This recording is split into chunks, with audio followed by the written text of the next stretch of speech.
students. Welcome to my YouTube channel Ideas Adulty with guider Ravinder.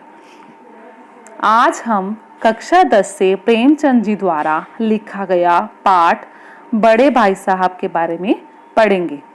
चलिए पहले हम इसके बारे में संक्षिप्त जानकारी ले लेते हैं। बड़े भाई साहब कहानी आत्मकथात्मक शैली में लिखी गई है, जिसमें कथानायक ने स्वयं की कहानी सुनाई है। बड़े भाई साहब छोटे भाई साहब से 5 साल बड़े थे। बड़ा होने के नाते वह हर समय यही कोशिश करते कि जो कुछ भी वे करें वह उनके छोटे भाई के लिए एक उदाहरण बन जाए। वे सदा अपने को एक आदर्श के रूप में प्रस्तुत करते थे।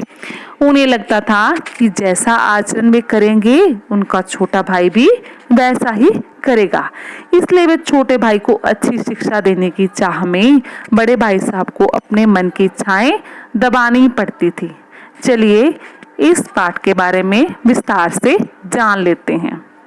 बड़े भाई साहब। कथानायक बताता है कि मेरे बड़े भाई साहब मुझसे 5 साल बड़े हैं, लेकिन केवल 3 दर्जे आगे। कहता है कि वो मुझसे बड़े तो 5 साल हैं, लेकिन सिर्फ 3 कक्षा ही आगे हैं। उन्होंने भी उसी उम्र में पढ़ना शुरू किया जब मैंने शुरू किया। लेखक बताता है कि हमने पढ़ना तो एक ही उम्र में शुरू किया था, लेकिन तालीम जैसे महत्व के मामले में यह जल्दबाजी से काम लेना पसंद नहीं करते थे। इस भवन की बुनियाद खूब मजबूत डालना चाहते थे, जिस पर आलीशान महल बन सके। 1 साल का काम 2 साल में करते थे, कभी कभी तो 3 साल भी लग जाते। बुनियाद ही पुख्ता न हो तो मकान कैसे पायदार बने।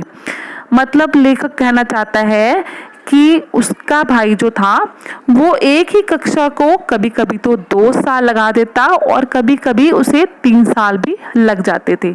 उसका जो बड़ा भाई था एक कक्षा को एक ही बार में पूरा करना सही नहीं समझता था। मैं छोटा था, वह बहुत बड़े थे। बताता है लेखक कि मेरा भाई मुझसे बड़ा था। मेरी उम्र 9 साल की थी, वह 14 साल के थे। उन्होंने मेरी तमीज़ और निगरानी का पूरा जन्मसिद्ध अधिकार था, लेकिन मेरी शालीनता इसी में थी कि उनके हुक्म को कानून समझूं। लेखक बताता है कि उनकी बात को काटना उसके लिए अच्छा नहीं था, यानी कि उसका फर्ज बनता था कि वो अपने बड़े भाई की हर एक बात माने, क्योंकि वो उनसे बड़े थे। वह स्वभाव से बड़े अध्ययनशील थे, मतलब हर टाइम वो कोई ना कोई चीज की प्रैक्टिस करते रहते थे। हरदम किताब खोले बैठे रहते, शायद दिमाग को आराम देने के लिए। कभी कॉपी पर, किताब के हाशियों पर चिड़ियों, कुत्ते, बिल्लियों की तस्वीरें बनाया करते। कभी कभी एक ही नाम या शब्द वाक्य 10-20 बार लिख डालते। कभी कभी एक ही शेर को बार बार सुंदर अक्षरों में नकल करते। कभी ऐसी शब्द रचना करते जिससे न कोई अर्थ होता न ही कोई सामंजस्य। लेखक बताता है कि उसका जो बड़ा भाई था हरदम किताबें खोले बैठ के रहता और शायद अपने दिमाग को आराम देने के लिए वो कुछ ना कुछ कॉपी पर लिखता रहता या फिर किसी न किसी चीज की तस्वीरें बनाता रहता। मसलन एक बार उनकी कॉपी पर मैंने यह इबारत देखी कि स्पेशल अमीना भाइयों भाइयों, दरअसल भाई भाई राधे श्याम। घंटे तक उसके बाद एक आदमी का चेहरा बना हुआ था। मैंने बहुत चेष्टा की कि इस पहेली का कोई अर्थ निकालूं, लेकिन असफल रहा। लेखक बताता है कि एक बार उसने कोशिश भी की कि उसका बड़ा भाई किताब पर क्या लिखता है पढ़ने की कोशिश की, लेकिन वो समझ नहीं पाया और उसने पूछने का साहस भी नहीं किया उससे, क्योंकि उसे अपने बड़े भाई से बहुत डर लगता था। वह 9वीं जमात में थे और मैं 5वीं में। लेखक बताता है कि उसका बड़ा भाई 9वीं कक्षा में पढ़ता था और वो 5वीं में। उनकी रचनाओं को समझना मेरे लिए छोटा मुंह बड़ी बात थी। लेखक बताता है कि उसके लिए उनकी रचनाओं को समझना बहुत छोटा मुंह बड़ी बात जैसा था। आगे लेखक बताता है कि मेरा जी पढ़ने में बिल्कुल नहीं लगता था। 1 घंटा भी किताब लेकर बैठना पहाड़ सा था। मतलब लेखक पढ़ना उसे ऐसे लगता था कि जैसे उसने कोई बहुत बड़ा पहाड़ उठा लिया हो। मौका पाते ही हॉस्टल से निकलकर मैदान में आ जाता। कभी कंकरियां उछालता, कभी कागज की तितलियां बनाकर उड़ाता, और फिर कभी कोई साथी मिल जाता तो पूछना ही क्या। फिर लेखक बताता है कि अगर उसके बड़े भाई साहब से वो छुप छुपा कर हॉस्टल से निकल कर आता, फिर मैदान में आ जाता, कभी वो कंकर उछालता, कभी कागज की तितलियां बनाकर उड़ाता था, और कभी कभी वो उसे फिर कहता है कि अगर कोई साथी मिल जाता फिर तो उसे समय का पता ही नहीं चलता। कभी चार दीवारी पर चढ़कर नीचे कूद जाता, कभी फाटक पर सवार आगे पीछे चलाते हुए मोटर कार का आनंद उठा रहे हैं। लेकिन कमरे में आते ही भाई साहब का वह रुद्र रूप देखकर प्राण सूख जाते। लेखक बताता है बाहर खेलते हुए तो उसे समय का पता नहीं चलता, लेकिन जैसे ही वो हॉस्टल में आते ही कमरे में अंदर आता तो भाई साहब का गुस्से वाला रूप देखकर उसकी जान सूख जाती थी। उसका पहला सवाल, उसके बड़े भाई का पहला सवाल यही होता था, कहाँ थे, मतलब तुम कहाँ थे। हमेशा यही सवाल इसी ध्वनि में हमें पूछा जाता, हम हमेशा पूछा जाता। इसका जवाब मेरे पास केवल मौन था। न जाने मेरे मुंह से यह बात क्यों न निकलती कि जरा बाल खेल रहा था। लेखक बताता है कि वो अपने भाई के सामने चुप हो जाता, कुछ नहीं बोलता। पता नहीं क्यों वो उसके अपने भाई के सामने बोल नहीं पाता। वो सोचता है कि मैं इतना भी नहीं कह पा रहा कि मैं बाहर खेल ही तो रहा था। मेरा मौन था कि मुझे अपना अपराध स्वीकार है और भाई साहब के लिए उसके सिवा कोई और इलाज न था कि स्नेह और रोष से मिले हुए शब्दों ने मेरा सत्कार करे। उसकी चुप्पी देखकर भाई साहब भी चुप हो जाते। इस तरह अंग्रेजी पढ़ोगे तो जिंदगी भर पढ़ते रहोगे। लेखक बताता है कि उसका बड़ा भाई उसको यही समझाता कि अगर अंग्रेजी वो खेलते खेलते अंग्रेजी पढ़ने की कोशिश करेगा, कि सारा दिन खेल कर वो थोड़ी देर पढ़ेगा अंग्रेजी को, तो जिंदगी भर पढ़ते रहेगा और एक हर्फ ना आएगा, एक भी शब्द नहीं पढ़ पाएगा अगर वो इस तरह पढ़ेगा। अंग्रेजी पढ़ना कोई हंसी खेल नहीं है कि जो चाहे पढ़ ले। वो बताता है कि उसका बड़ा भाई कह रहा है कि अंग्रेजी पढ़ना कोई ऐसी खेल नहीं है जो भी चाहे पढ़ ले। कोई ऐरा गहरा नत्थु खैरा सभी अंग्रेजी के विद्वान हो जाते। कहता नहीं तो ऐरा गहरा सभी अंग्रेजी के विद्वान बन जाते। यहाँ रात दिन आंखें फोड़नी पड़ती हैं, खून जनाला बढ़ता है, तब कभी यहाँ जाकर विद्या आती है। वो बड़ा भाई बताता है कि अगर तुम सारी रात पढ़ोगे, आंखें जलाओगे, खून जलाओगे, तभी जाके कुछ विद्या आएगी। तुम ऐसे नहीं पढ़ोगे, सारा दिन खेल लो और थोड़ी देर पढ़ लिया तो तुम ऐसे ही अंग्रेजी में विद्वान नहीं बन जाओगे। वो बोलता है कि अगर तुम सारा दिन पढ़ोगे ना, दिमाग लगाओगे, फिर जाके तुम पढ़ पाओगे तो अंग्रेजी आएगी। आती क्या है? हाँ कहने को आती है। बड़े बड़े विद्वान भी शुद्ध अंग्रेजी नहीं लिख सकते, बोलना तो दूर रहा। वो बताता है कि जो बड़े बड़े विद्वान है ना, वो भी आज बड़ी शुद्ध अंग्रेजी नहीं बोल पाते। और मैं कहता हूँ कि तुम कितने गूंगा हो, मुझे देखकर भी सबक नहीं लेते। उसका बड़ा भाई बताता है कि तुम तो बिल्कुल बेवकूफ हो जो मुझे देखकर भी सबक नहीं लेते। मतलब वो एक ही कक्षा को दो तीन बार पढ़ रहे हैं। मतलब मैं इतनी बार में पास नहीं हुआ और तुम सारा दिन खेल के एक ही बार में पास हो जाओगे। मैं कितनी मेहनत करता हूँ, यह तुम अपनी आंखों से देखते हो। अगर नहीं देखते तो यह तुम्हारी आंखों का कसूर है, तुम्हारी बुद्धि का कसूर है। इतने मेले तमाशे होते हैं, तुमने मुझे कभी देखने जाते देखा है? रोज ही क्रिकेट और हॉकी मैच होते हैं, मैं पास नहीं फटकता।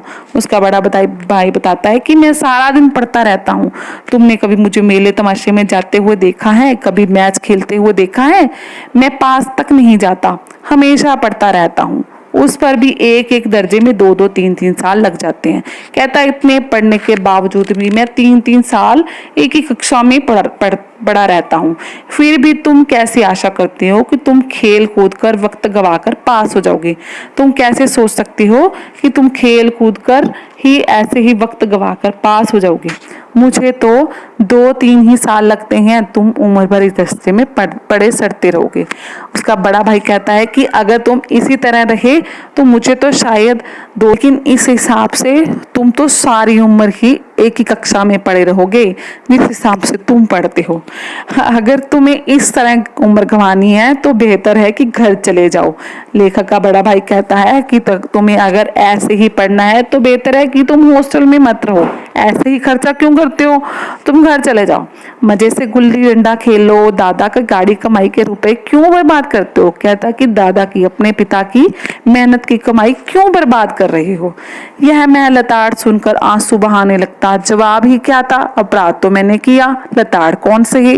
वो कहता है कि छोटा भाई लेखक बताता है कि मैं उनकी बातों को सुनकर आंसू बहाने लगता। जवाब तो मिलता नहीं था मेरे पास, क्योंकि मैंने अपराध तो किया था, सारा दिन खेलता ही रहता था, पर तो मैं था ही नहीं। तो बड़े भाई साहब कह तो सही रहे थे। बड़े भाई साहब उपदेश की कला में निपुण थे। ऐसी ऐसी लगती बातें कहते, ऐसे ऐसी सूक्ति बांध चलाते कि मेरे जिगर के टुकड़े ही हो जाते, हिम्मत टूट जाती। वो कहता है कि बड़े भाई साहब को उपदेश देना बड़े अच्छे से आता था, और कहता है कि ऐसे ऐसे उपदेश सुनाते, ऐसे ऐसे मुझे टोंट मारते, ऐसी ऐसी बातें सुनाते कि मतलब मेरी हिम्मत ही टूट जाती।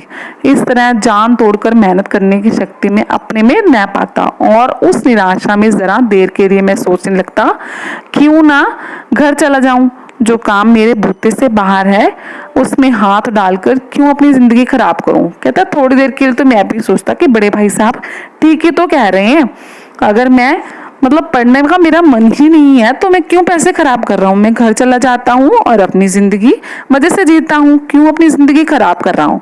मुझे अपना मूर्ख रहना मंजूर था, लेकिन उतनी मेहनत से मुझे तो चक्कर आ जाता। लेकिन घंटे 2 घंटे के बाद निराशा के बादल फट जाते, और इरादा करता कि आगे से खूब जी लगाकर पढ़ूंगा। कहता थोड़ी देर तो मन में सोचता कि चलो घर चला जाता हूँ, बड़े भाई साहब सही कह रहे हैं, लेकिन बाद में सोचता कि ये सच में मूर्खता की बात होगी। मैं तो आज से मैं पढ़ना शुरू कर देता हूँ। चटपट एक टाइम टेबल बना डालता, बिना पहले से नक्शा बनाए, कोई स्कीम तैयार किए, काम कैसे करूं, और टाइम टेबल से खेल कूद की मद बिल्कुल उड़ जाती। कहता कि जब मैं टाइम टेबल बनाता तो उसमें खेलना कूदना तो बिल्कुल ही नहीं होता था। मतलब खेलने कूदने का टाइम टेबल तो मैंने छोड़ ही दिया था, उसमें तो मैं यही सोचता था कि मैं खेल कूद करूंगा ही नहीं। प्रातःकाल 6 बजे उठना, मुंह हाथ धोकर नाश्ता कर बैठने पढ़ने जाना, और 6 से 8 बजे तक अंग्रेजी, 8 से 9 तक हिसाब, 9 से 9:30 तक इतिहास, फिर भोजन और स्कूल। 3:30 बजे तक स्कूल से वापस आकर आधा घंटा आराम, 4 से 5 तक भूगोल, 5 से 6 तक ग्रामर, आधा घंटा हॉस्टल के सामने ही टहलना, 6:30 से 7 तक अंग्रेजी कॉम्पोजिशन, फिर भोजन करके 8 से 9 तक अनुवाद, और 9 से 10 तक हिंदी, 10 से 11 एक विविध विषय, फिर विश्राम। मतलब इतना बड़ा टाइम टेबल बना लेता, और उसमें कहता है कि मैं खेलने कूदने का तो टाइम टेबल बनाता ही नहीं, और सोचता कि सारा दिन मैं पढ़ूंगा बस। मगर टाइम टेबल बना लेना एक बात है और उस पर अमल करना दूसरी बात है। सच में वो बेचारा पढ़ने की कोशिश तो करता था, लेकिन उससे पढ़ा नहीं जाता था। वो कहता है कि टाइम टेबल तो वह बना लेता, लेकिन उस पर अमल नहीं कर पाता। पहले ही दिन उसकी अवहेलना शुरू हो जाती, यानी कि मतलब वो पहले दिन ही उसको काटना शुरू कर देता टाइम टेबल को। मैदान की सुखद हरियाली, हवा के हल्के हल्के झोंके, फुटबॉल की वह उछल कूद, कबड्डी के वह दाव घात, वॉलीबॉल की वह तेजी फुर्ती मुझे अज्ञात अनिवार्य रूप से खींच ले आ जाती। वही जाते ही मैं सब कुछ भूल जाता। वो कहता है कि जब मैं देखता कि बाहर बच्चे खेल रही हैं मैदान में, तो मतलब मेरा जो मन था वो मतलब मचल जाता, और मैं सारा कुछ भूल जाता। वह जानलेवा टाइम टेबल, वह आंख फोड़ पुस्तकें, किसी की याद न रहती। बड़े भाई साहब को नसीहत और फजीहत का अवसर मिल जाता। वो कहता है कि मतलब मैं तो अपना सब कुछ भूल कर खेलने कूदने में लग जाता, और बड़े भाई साहब को मौका मिल जाता मुझे कुछ ना कुछ सुनाने का। मैं उनके साय से भागता, उनकी आंखों से दूर रहने की चेष्टा करता, कमरे में इस तरह दबे पाव जाता कि उन्हें खबर न हो। बताता है कि मैं इस तरह कमरे में जाता कि मेरे बड़े भाई को पता ही ना चले कि मैं बाहर गया भी था। उनकी नजर मेरी ओर उठी और मेरे प्राण निकले। वो कहता है कि जैसे ही बड़े भाई साहब मुझे देखते और मेरे तो प्राण ही निकल जाते थे। हमेशा सिर पर एक नंगी तलवार सी लटकती रहती थी। और फिर भी जैसे जैसे मौत और विपत्ति के बीच में आदमी मोह और माया के बंधन में जकड़ा रहता है ना, मैं फटकार और घुड़कियों खाकर भी खेल कूद का तिरस्कार न करता। लेखक बताता है कि मुझ पर मतलब कोई असर ही नहीं होता था उसके बड़े भाई की बातों का। वो कहता मैं तो बस खेलने चला जाता था, घुड़कियां भी खा लेता, फटकार भी खा लेता था,